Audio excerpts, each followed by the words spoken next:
I'm going to show you an incredibly fast way to cut strips for bias tape. There's no funny loops and no funny folding and lining up. You're just going to cut straight strips. So for this you need a square or a rectangle of fabric. And the first thing I'm going to do is I want to straighten my fabric out because I can see there's a horrible crooked edge over there. To straighten your fabric, place the salvages on each other. Salvages are the uncut edge, the outside edge of the roll. So straighten your fold and straighten the salvages onto each other. And there you can see that edge at the bottom.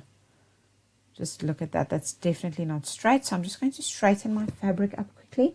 And as I said, for this you need a square or a rectangle of fabric.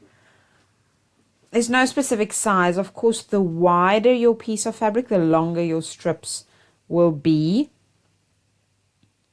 But they're so easy to join. It's really very easy to join bias tape. And I'm going to show you everything. I'm just going to cut a little rectangle like this. Now, of course, there is a way to make continuous bias tape, but I find it so fiddly to have to cut around in a loop. And with this method, all you need to do is cut straight strips, and I find your accuracy is much better. Okay, so now you want to check your grain line. There's my crosswise and my lengthwise and my bias, which is nice and stretchy. And you just want to be sure that you haven't cut your fabric skew. And then very easily we're going to fold the fabric into an arrow like this and cut nice long strips and join them. So you're just going to cut strips like that. But first let me show you how to fold this arrow. It's so easy. You're going to start at the top corner, pulling it down to the bottom edge to create a triangle. And then take the bottom little corner of your triangle and fold it up to the top.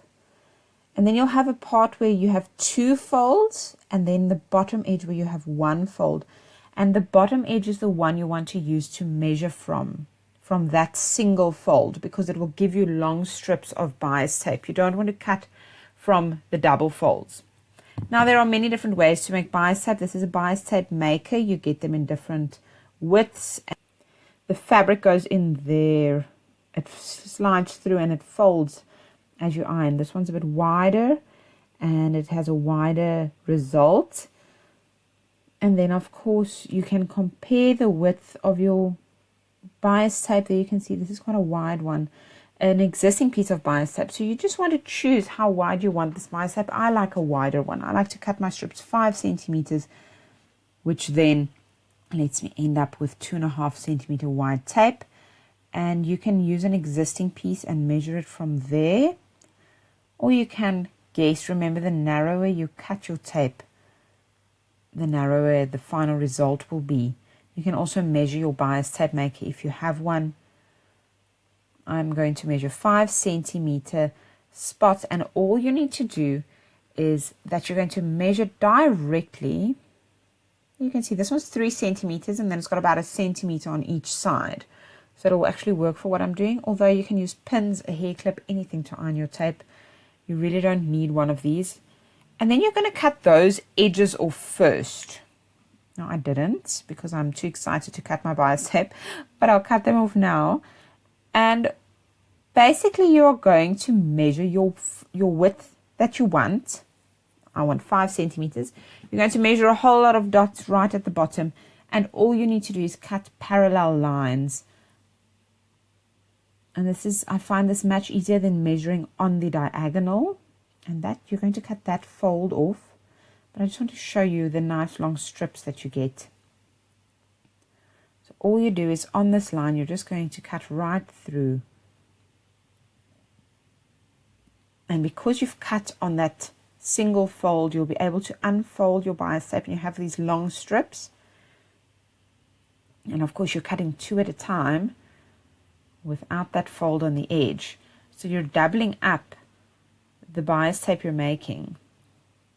So there I've got these 2 of these nice long strips, and I'll be joining them in a bit. I'm just going to finish cutting my 5 centimeter strips of fabric over here so that I can join them easily, which I'm also going to show you.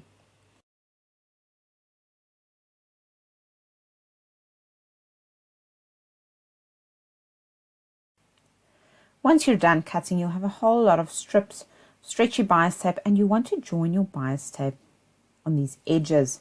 And I always talk about bunny ears.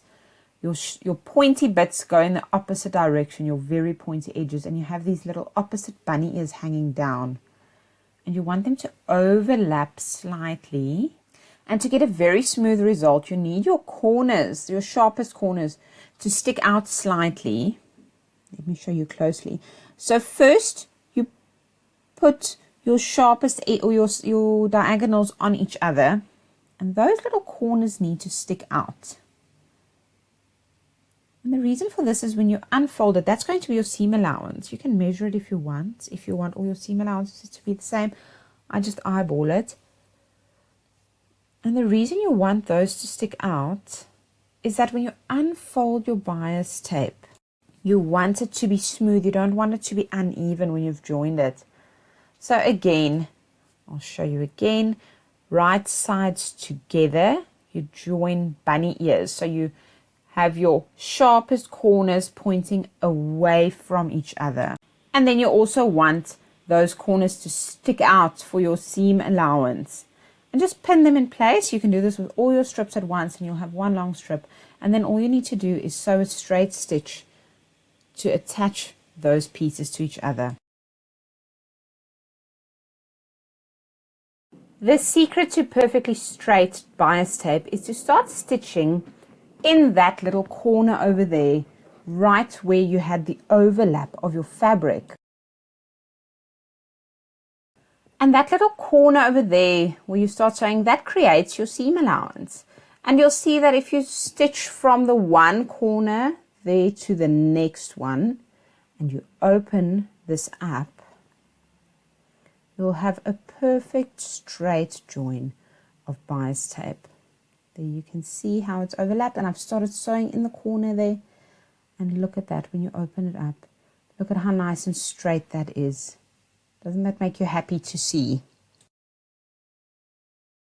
So just again, in that little corner there, that's where you want your needle to start. That's where you want your stitching to start. You're using a straight stitch and stitch straight down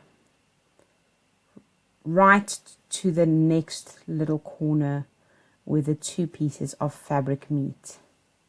Right there into that little corner. And you have a perfect join. And you're going to do this for all the pieces of your bias tape. And then we'll move on to ironing. Your first step when you're ironing your bias tape is to unfold those joins and to iron them open.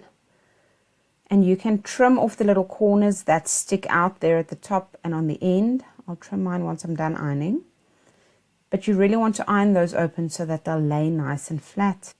And then you can start folding your bias tape and ironing it using whichever method you prefer. You can now use whichever way you want to iron this bias tape. I really feel like using this little gadget here because I haven't used it yet. And you need to fit your fabric in there. I should actually just cut this straight, but okay. As they say, on overwin. You just want your fabric to fit in there, and you'll see there's a little groove in the middle. And as soon as it starts showing in that groove, you can grab a pin or something and push it through towards the other end. And then you want to ensure that it starts folding. There you go. So that you can iron it, and it will fold as you iron. Look at that, it's creating beautiful folds there. And just a tip, pin this to your ironing board. And then you can really easily just move the bias tape maker down all the way and iron as you go. And there you have it, lots and lots of bias tape. How quick and easy was that?